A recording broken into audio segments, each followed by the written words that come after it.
आज का प्रातः क्लास है 12 मार्च 1968।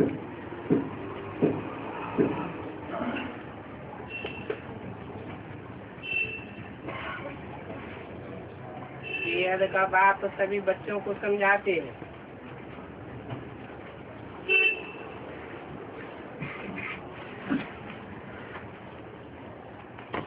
सभी को ये पैगाम पहुंचाना है, ये बाप आया हुआ है।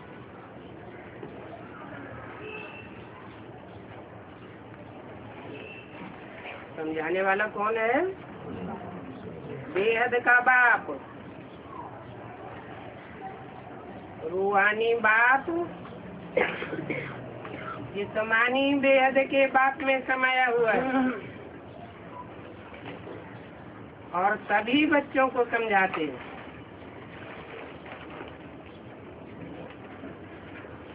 ये पैगाम तो सभी को पहचाना है, चाहे जिस्मानी बाप के बच्चे हो। बेहद के कितने बाप हैं? बेहद के 2 बाप हैं। तो चाहे बेहद के जिस्मानी बाप के बच्चे हों और चाहे रूहानी बाप के बच्चे हों, लेकिन पैगाम सबको पहचाना है कि बाप आए हुए हैं और बाप धीरज दे रहे हैं। क्योंकि भक्ति मार्ग में बुलाते हैं, बाबा आओ, लिबरेट करो, दुख से छुड़ाओ। तो बाप धीरज देते हैं,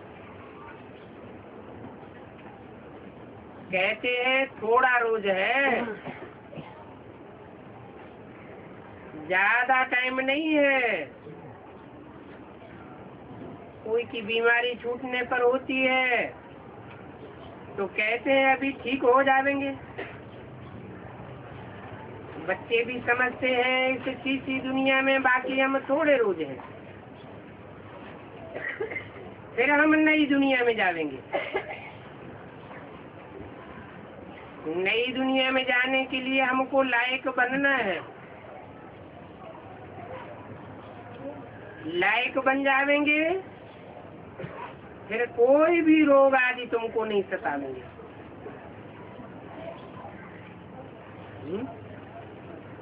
रोग आदि कब तक सताते हैं? जब तक नालायक है तब तक रोग आदि सताते हैं। तो बाप धैर्य देते हैं और कहते हैं और थोड़ी मेहनत करो और कोई मनुष्य नहीं है जो ऐसे धैर्य देवे।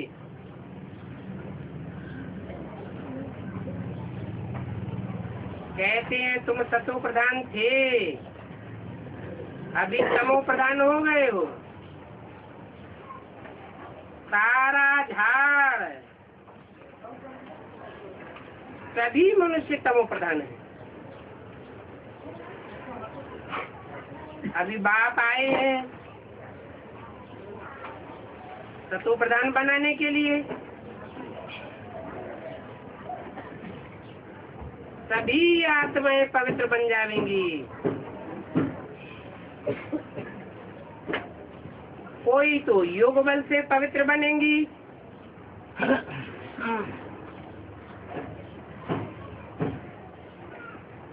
भोग बल से भी पवित्र बनती है, फिर कोई सजाएं खा करके भी पवित्र बनती हैं। सजाओं का भी बल है ना।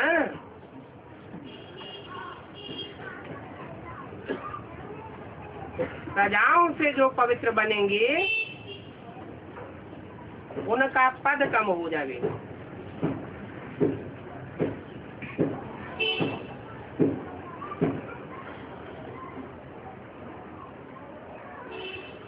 चोर डकैतों में सजा भोगने का बल ज्यादा होता है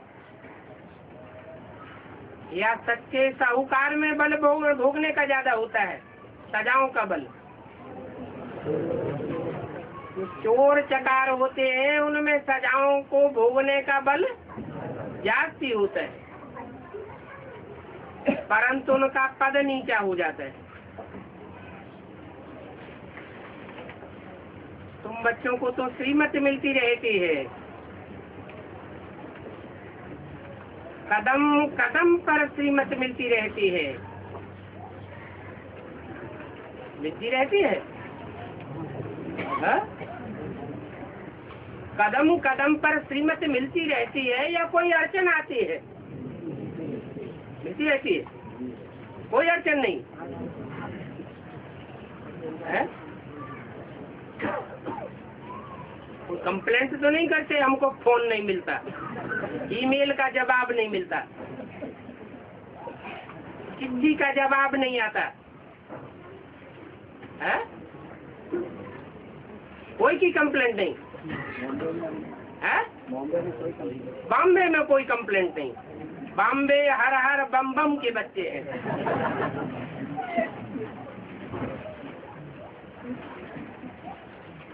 तुम बच्चों को तो श्रीमत मिलती रहती है, जानते हो। मुरली तुमको रोज मिलती है, कोई भी समस्या का समाधान अगले दिन की मुरली में मिल जाता है। बाप कहते हैं अब माँ में कम याद करो तो तुम्हारे सारे पाप भस्म हो जाएंगे।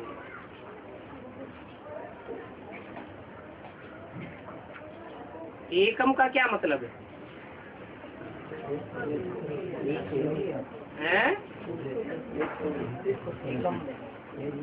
ये तो दूजम हो गया। एक रूहानी बाप, रूहों का बाप, और एक जिस्मानी बाप। शिव शंकर एक है या दो है? एक है।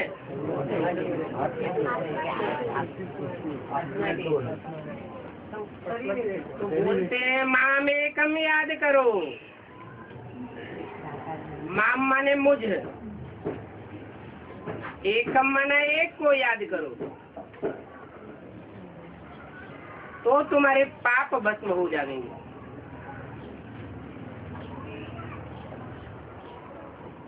माना निराकार को सिर्फ याद न करें या एक निराकार को याद करें तो पाप भस्म नहीं होंगे। क्यों? कहने वाला तो कौन है?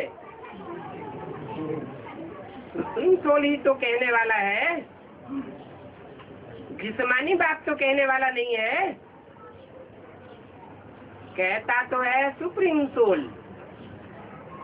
लेकिन उसको तो अपने कोई पाप होते ही नहीं।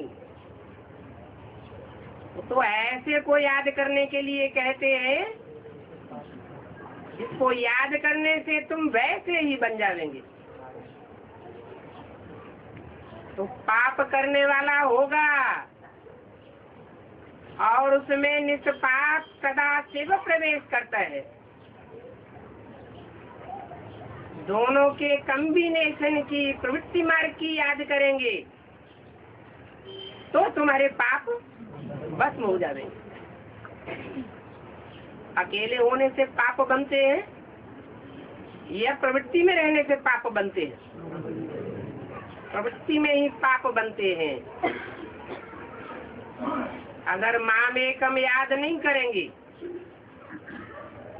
तो पाप 100 गुना बढ़ जाएगा। माना एक की याद के साथ साथ कोई दूसरे की भी याद मिक्स की और करते रहे तो रिजल्ट क्या होगा? बेविचारी याद आवेगी तो रिजल्ट क्या होगा? जरूर 100 गुना पाप चढ़ जाएगा। क्योंकि एक की याद करने से स्थिति में जो सदैव स्थित रहने वाला है उसको याद करने से स्वर्ग बनावेंगे। और कोई दूजम को याद कर लिया तो क्या बनेगा? नरक बनेगा। तो पाप आत्मा बन करके तुम मेरी निंदा कराते हो। मनुष्य कहेंगे इनको ईश्वर सीमत देते हैं, तो ये आसुरी चलन क्यों दिखाते रहते हैं? विचारी याद करेंगे तो मन के संकल्प कैसे बनेंगे? विचारी बनेंगे। पहले मन में संकल्प आता है अच्छा या बुरा, बाद में वाचा में आता है और बाद में कर्म में भी जरूर आ जाता है।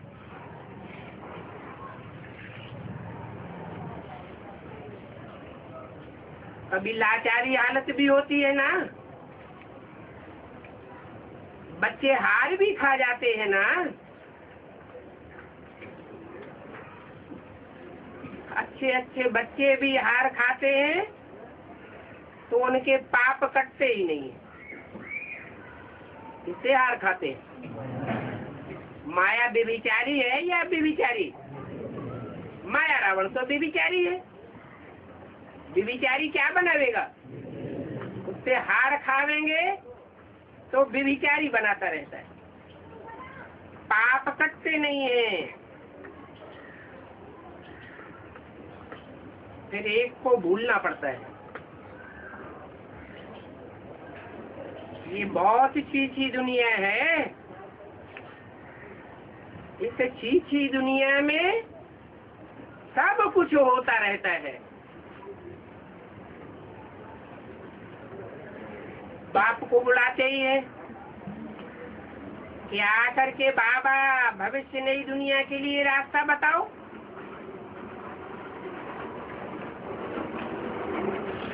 क्योंकि रास्ता बाप जानते तो है ना। उस तरफ है पुरानी दुनिया और इस तरफ है नई दुनिया।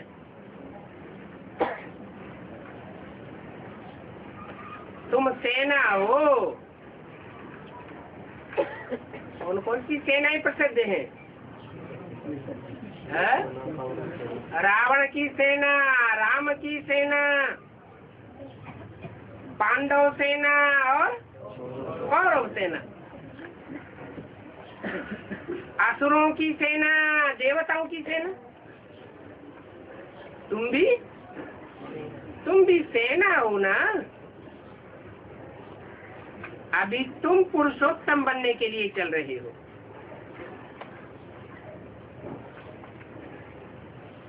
असुरों की सेना ने लक्ष्य नहीं लिया हुआ है क्या बनने का? पुरुषोत्तम नारायण बनने का लक्ष्य नहीं लिया हुआ है। उनका ऊंचे से ऊंचा लक्ष्य कौन है? माया रावण ऊंचे से ऊंचा लक्ष्य है, उसको ही फॉलो करेंगे। या तो कौरवों की सेना के जो होंगे उनका ऊंचे से ऊंचा लक्ष्य कौन होगा? दुर्योधन, दुशासन, धृतराष्ट्र। और तुम्हारी सेना का एम ऑब्जेक्ट क्या है? नर से नारायण। तुम्हारा उस पुरानी दुनिया से लंगर ही उठ गया।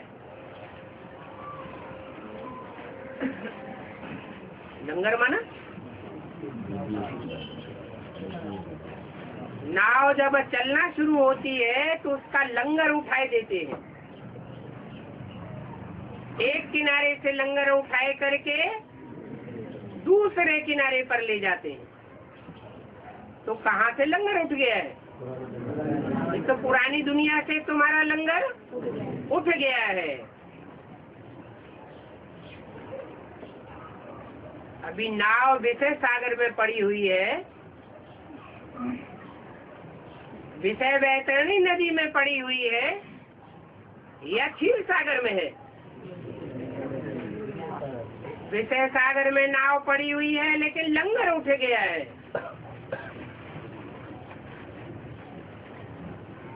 तो बाप ने कहा है तुम जहाँ जा रहे हो उस डेस्टिनेशन को ही याद करो। कौन सा डेस्टिनेशन है? अरे सागर में पड़ी हुई है नैया, पुरानी दुनिया से लंगर उठ गया है, विषय सागर से अब हम पार जाएंगे। डेस्टिनेशन माने पहुंचने का स्थान कौन सा है? क्षीर सागर। बाप ने कहा है मेरे को याद करने से तुम्हारे पाप कट जाएंगे।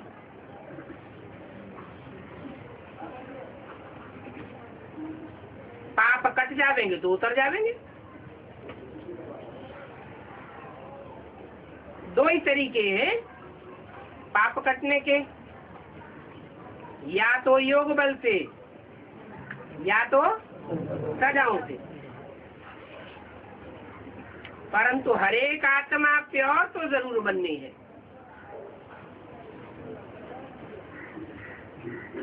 और हर आत्मा को वापस परमधाम बाप के घर में जाना ही पड़ेगा। सहज सहज सहज राजयोग बल से नहीं जावेंगे तो क्या करेंगे?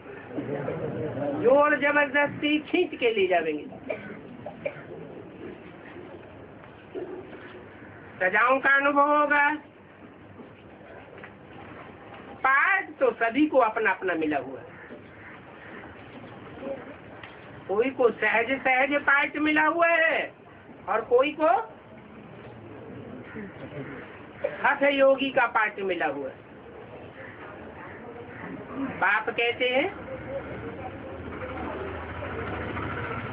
जो भी तुम्हारा पाठ हो, परंतु ये तुम्हारा अंतिम जन्म है। इसके बाद फिर कोई नया जन्म इस दुनिया में पुरुषार्थ करने के लिए नहीं मिलेगा।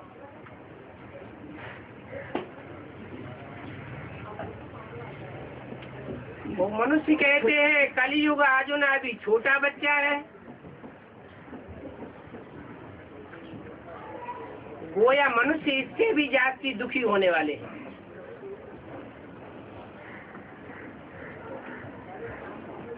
तुम संगंगी ब्राह्मण तो समझते हो, ये दुखदाम तो अभी खत्म होने वाला है। तो बाप धीरे देते हैं। कल पहले भी बाप ने कहा था अब मामेकम याद करो तो तुम्हारी पापों की कट उतर जाएगी। ये मैं गारंटी करता हूँ। ये भी समझाते हैं इस कलयुग का विनाश होता है। कलयुग जाने वाला है, सतयुग आने वाला है और आना जरूर है। ये भी खातिरी मिलती है, बच्चों को निश्चय भी है, परंतु याद न ठहरने के कारण फिर भूल जाते हैं। भूलते हैं तो माया कोई न कोई विक्रम कराई देती है। कहते हैं बाबा क्रोध आ जाता है,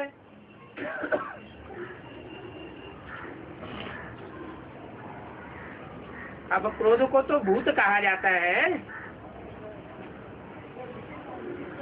ये 5 भूत बहुत दुख देते हैं।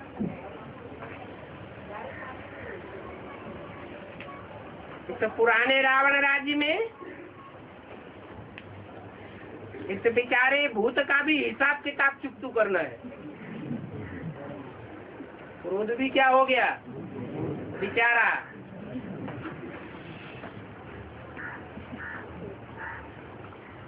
जिनको आगे काम कब नहीं सताता था उनको भी काम बेकार मर्ज हो जाता है। कहते हैं बेसिक में हम बहुत अच्छे चलते थे, और एडवांस में आने के बाद हमको पहला भूत बहुत सताने लगा।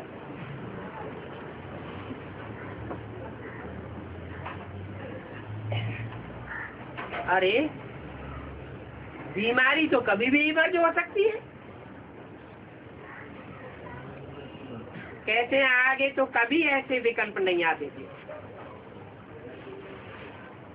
अभी हमको क्यों सताता है?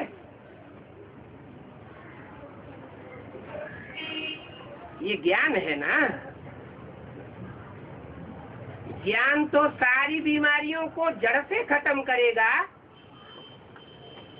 या जड़मूल को छोड़ देगा, क्रोध लोभ व अहंकार को समाप्त करेगा। अगर जड़ रह गई तो फिर पैदा हो जाएंगे। तो काम विकार तो सब विकारों की जड़ है। ये ज्ञान सारी बीमारी को बाहर निकालता है।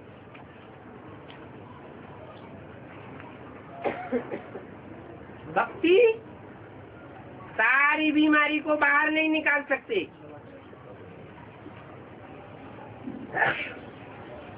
ये है ही अशुद्ध विकारी दुनिया। 100% पतित, उससे फिर 100% पावन बनना होता है। 100% पतित भ्रष्टाचारी से श्रेष्ठाचारी 100% बनना है। बाप कहते हैं मैं आया हुआ हूँ, है? मकसद क्या है आने का? तुमको सुखधाम और शांति धाम ले जाने के लिए आया हुआ हूँ। बीच में ही छोड़ के भाग जाऊंगा क्या?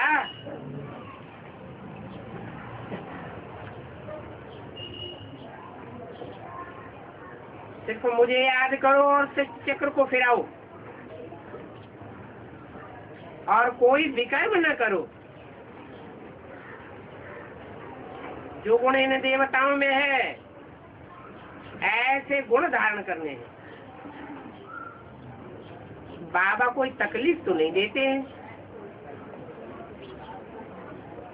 कोई कोई घरों में भी इविल सोल होती है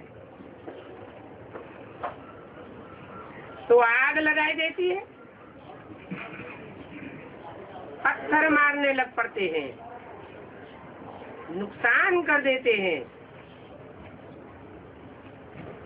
अभी तो सभी मनुष्य इविल है ना।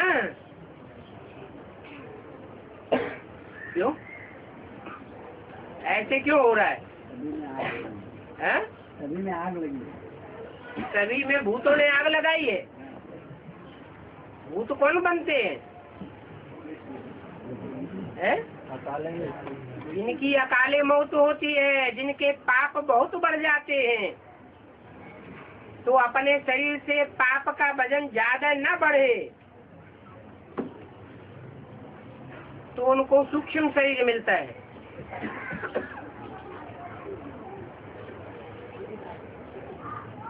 वो दूसरों में प्रवेश करते हैं।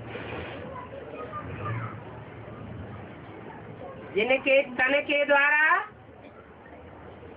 वो भूत प्रेत उल्टा पलटा काम कराते हैं, उनके ऊपर पाप का बोझा चढ़ता रहता है।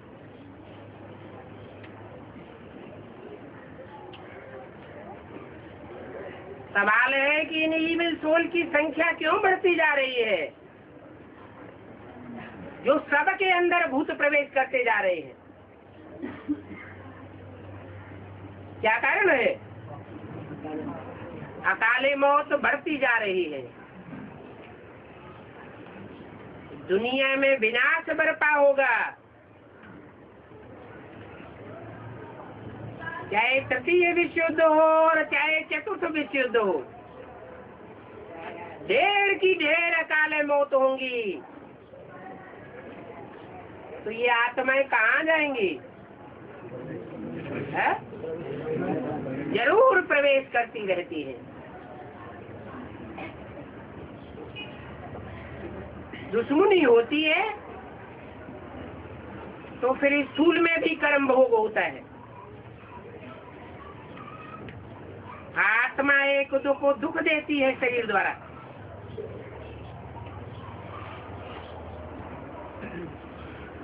शरीर नहीं है तो दुख नहीं दे सकते।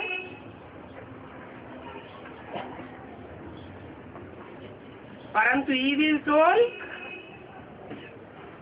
शरीर नहीं है तो भी दुख देते हैं।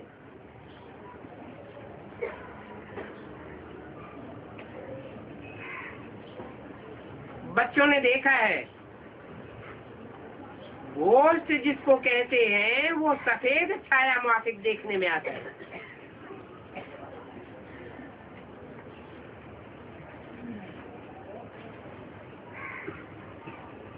कहते हैं ये होता है वो होता है। बाप कहते हैं उनका कुछ ख्याल नहीं करना होता है। तुम जितना बाप को याद करेंगे उतना ये सब खत्म होता जाएगा।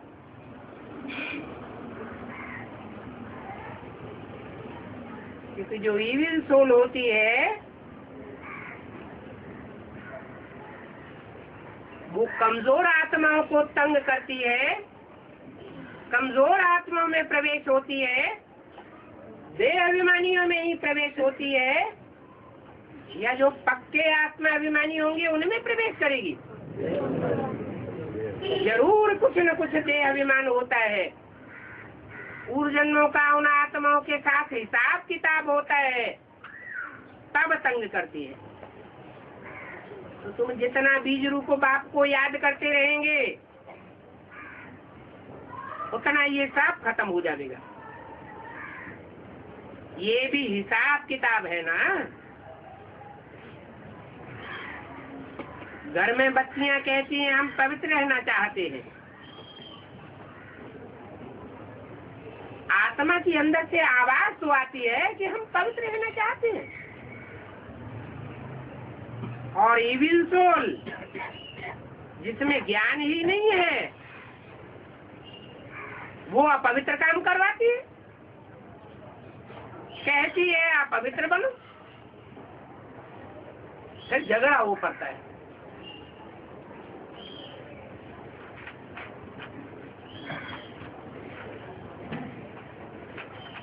कितना हंगामा हो जाता है। अभी तुम तो पवित्र आत्मा बन रहे हो, क्या बना? जो आत्मिक स्थिति में स्थित होने वाले पूरे पक्के 84 जन्म लेने वाले बच्चे हैं, सूर्यवंशी हैं, उनमें और धर्म की आत्माएं प्रवेश नहीं कर सकती।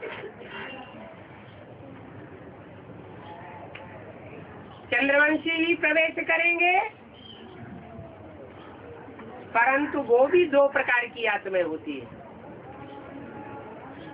एक ईविल सोल होती है दुख देने वाली, और दूसरी होती है फरिश्ता स्वरूप। पवित्र आत्मा बन रहे हो, वो तो अपवित्र आत्माएं हैं, उनको ईविल सोल कहा जाता है। तो कितना दुख देती है।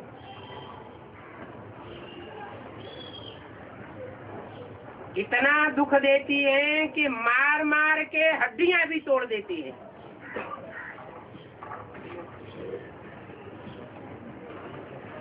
है तो आत्मा ना, उनको ईविल सोल कहा जाता है, तमो प्रधान है ना।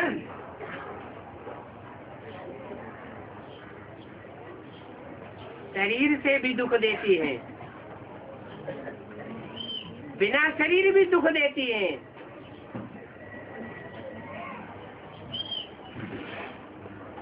ये ज्ञान तो तुम्हारी बुद्धि में सहज है। तुम जितना जितना सुदर्शन चक्रधारी बनते जाएंगे उतना उतना ईविल सोल के प्रभाव को काटते जाएंगे। मुख्य है पवित्रता की बात।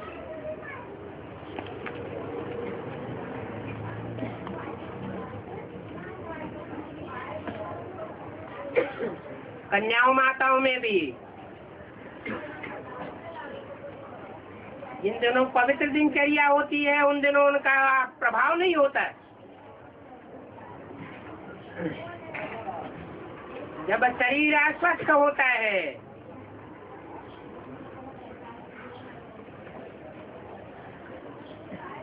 गंदगी होती है, उस समय उनका विशेष प्रभाव होता है, आक्रमण करती है। गंदी सोल है ना,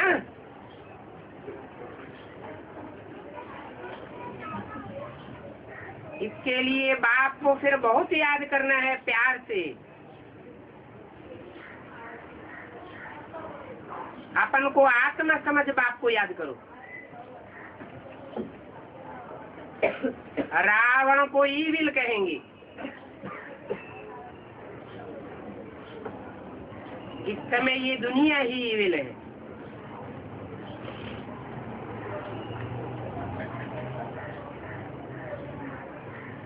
क्या है? क्या नाम दिया?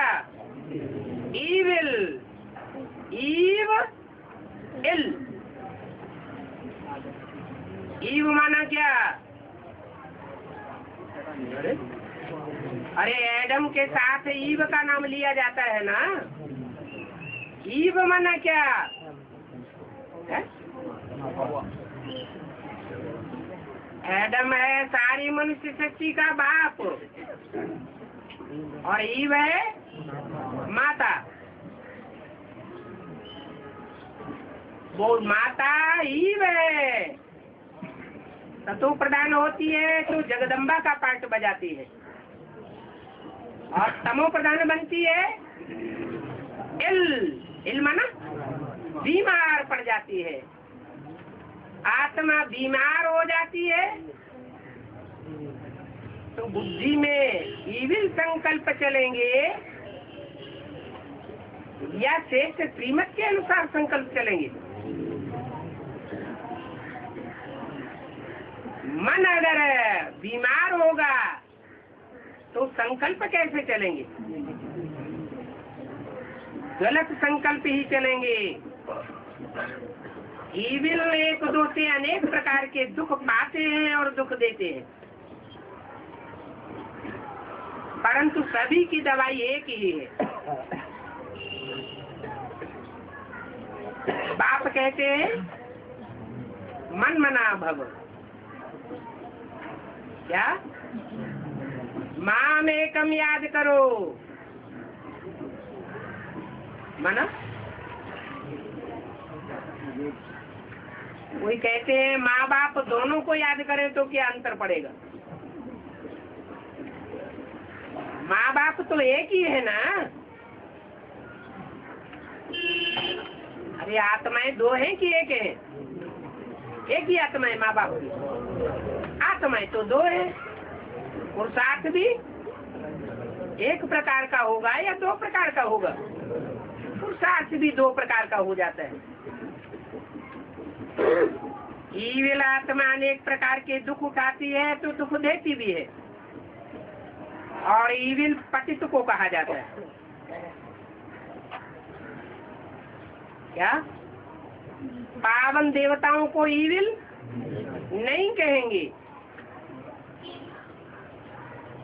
पतित आत्मा में भी 5 विकार अनेक प्रकार के होते हैं। कोई में विकार की आदत, कोई में गुस्से की आदत, कोई में तंग करने की आदत और कोई में यूं ही नुकसान करने की आदत होती है। विकार की आदत होती है तो सताते हैं। विकार न मिलने से क्रोध में आकर के मारते भी हैं।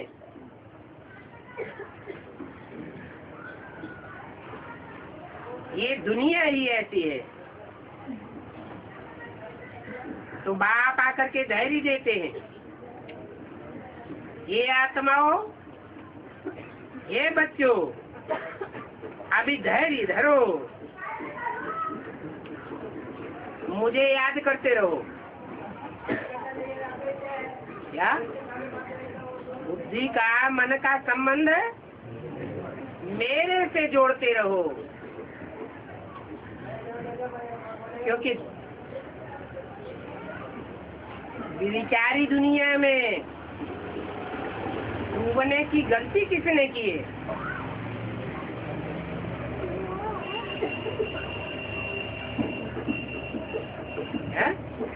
बाप ने तो जो दुनिया बनाई उसमें राधा की दृष्टि कृष्ण में और कृष्ण की दृष्टि राधा में ही डूबती थी। 21 जन्मों का तुम्हारा आदि विचारी साथ था। फिर द्वापर युग से रावण ने तो तुमको आकर्षित किया, परंतु सब एक जैसे आकर्षित होते हैं क्या है? कोई हमको बुलाए, आओ हमसे दोस्ती करो, तो जिसको बुलाया जाए उसकी स्वेच्छा की बात है, यह जबरियन कोई खींच लेगा? स्वेच्छा की बात है।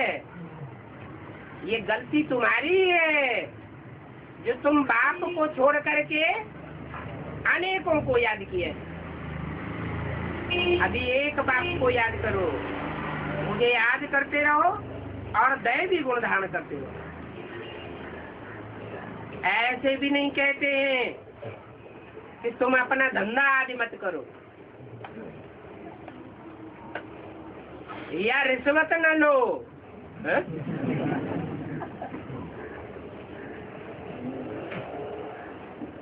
वह मिलिट्री में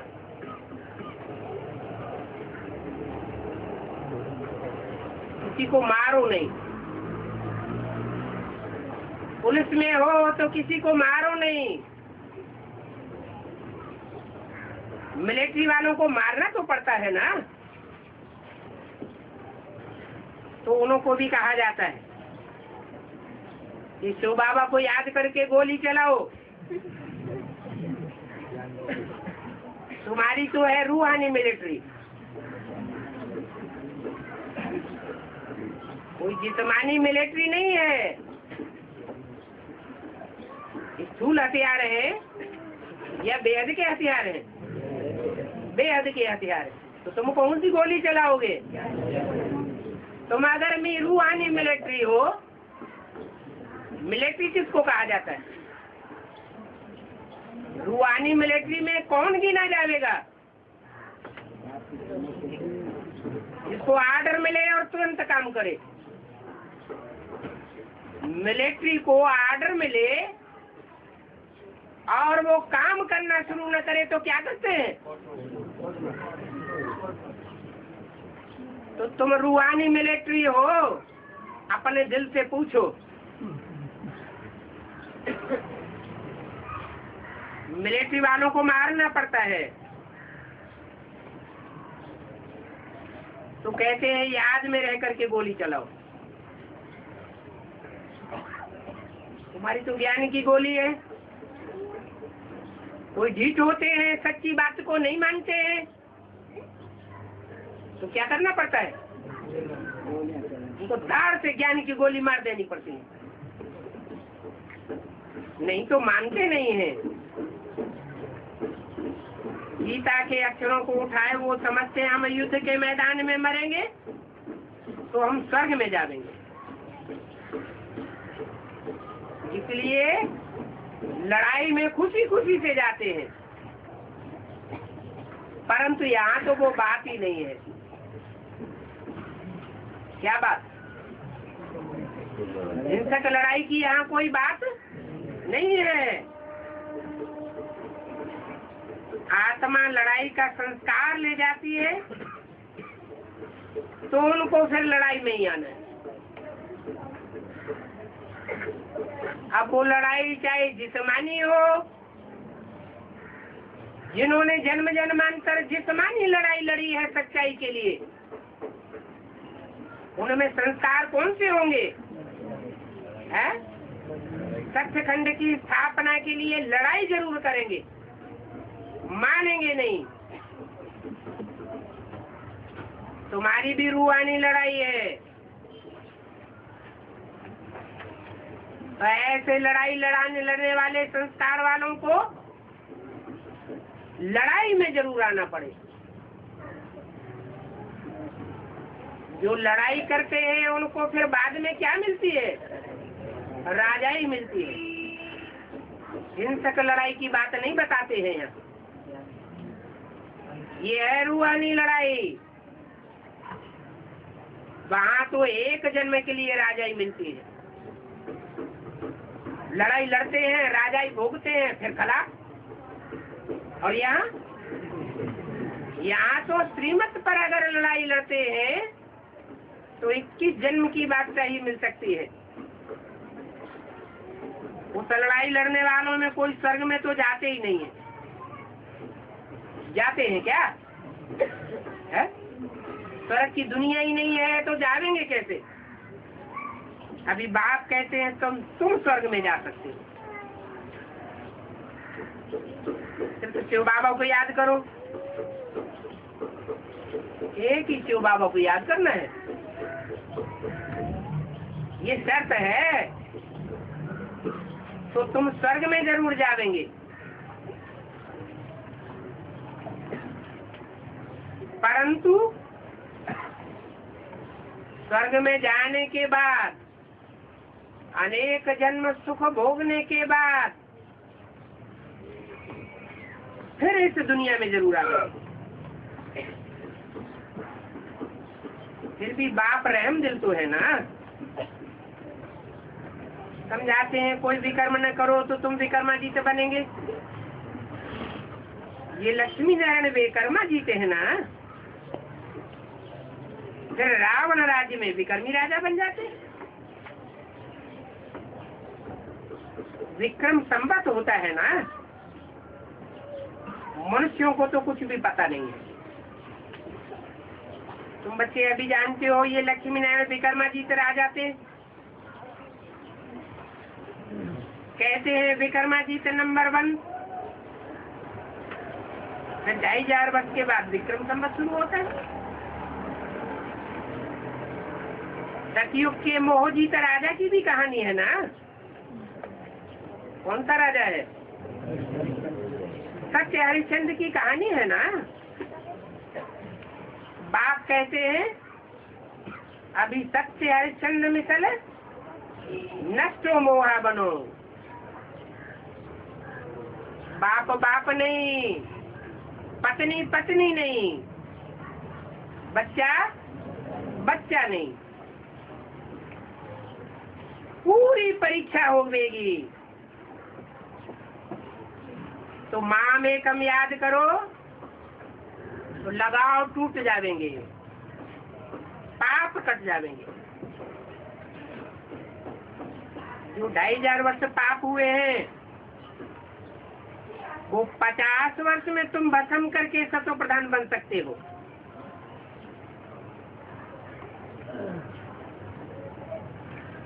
अगर योग बल नहीं होगा तो फिर नंबर पीछे हो जाएगा। माला तो बहुत बड़ी है ना। भारत की माला तो साफ है। जिस माला के ऊपर सारा ही खेल बना हुआ है। परंतु इस खेल में है मुख्य है याद की बात, और कोई तकलीफ नहीं है। भक्ति मार्ग में तो अनेकों देवताओं के साथ बुद्धि योग लगाते हैं, परंतु वो देवताएं तो सब रचना है। कोई भी रचयिता बाप नहीं है। तो सारी मनुष्य सृष्टि का रचयिता बाप तो एक ही है। रूहानी बाप है या जिस्मानी बाप है? वो रूहों का बाप है या मनुष्य सृष्टि का बाप है? सारी मनुष्य सृष्टि का रचयिता एक ही बाप है, और वो मनुष्यों का बाप है। परंतु उसकी पहचान भी तब होती है जब मैं प्रवेश करता हूँ।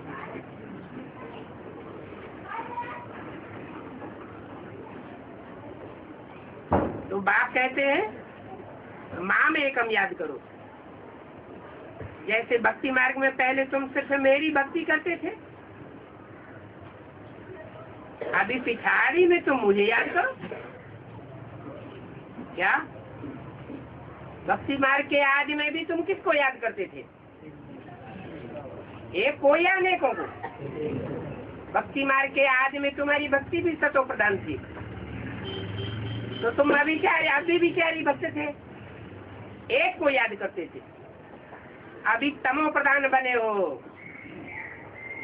बाप आते हैं तो समझाते हैं ये बेविचारी भक्ति छोड़ो और एक को समझ करके एक को याद करो।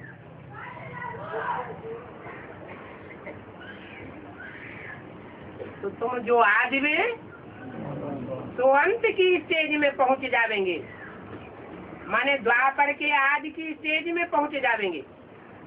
उल्टी सीढ़ी चढ़ते हो ना, तो द्वापर से ऊपर चढ़ेंगे तो कहाँ पहुंचेंगे? त्रेता और सतयुग की सीढ़ियों में पहुंच जाएंगे, सतो प्रधान बन जाएंगे। तो बाप कितना क्लियर करके समझाते हैं। आगे थोड़े ही तुम इन बातों को जानते थे, अभी तुमको सारा ज्ञान मिला है। बाप कहते हैं अभी और संग तोड़ एक संग जोड़। माँ में कम याद करो तो अग्नि से, योग अग्नि से तुम्हारे विक्रम भस्म हो जाएंगे। क्योंकि 63 जन्मों में राजा बन करके पाप तो बहुत करते आए। क्या प्रजा ज्यादा पाप करती है या राजाएं ज्यादा पाप करते हैं? छोटे आदमी के छोटे पाप और बड़े आदमी के बड़े पाप, बहुत पाप करते आए। काम कटारी भी चलाते रहे तो कितना दुख देते आए। मूल बात है ही काम कटारी की। परंतु ये भी ड्रामा बना हुआ है। ऐसे भी नहीं कहेंगे ये ड्रामा बना ही क्यों। इससे तो ये ड्रामा न बना होता तो अच्छा था।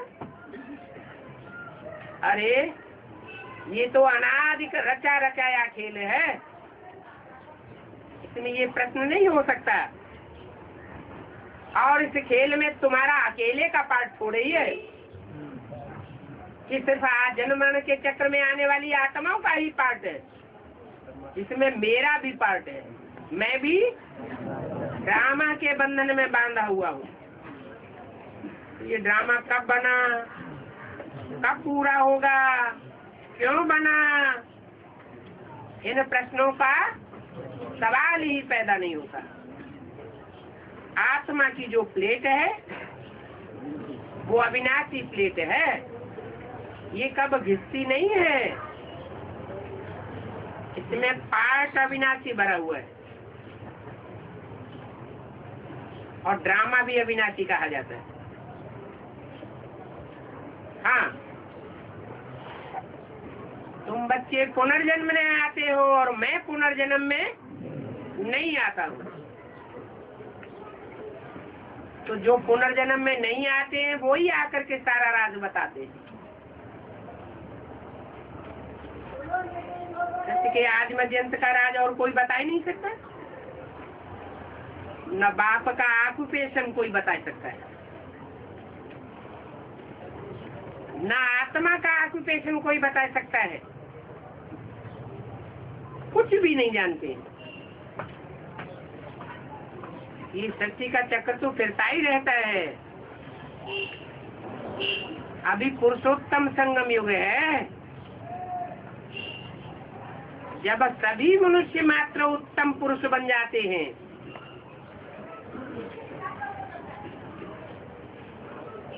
सभी मनुष्य मात्र उत्तम पुरुष बनते हैं, हैं? नहीं बनते। हर आत्मा सतो प्रधान नहीं बनती है? अरे अपने ग्रुप में तो पुरुषोत्तम बनते हैं। तो जब आत्माएं पुरुषोत्तम बन जाती है तो शांति धाम में सभी आत्मा पवित्र उत्तम बन करके जाती है। वो शांति धाम है पावन धाम। नई दुनिया में भी पवित्र है, वहाँ शांति तो है ही है, फिर शरीर मिलने से पार्ट बजाते हैं। ओम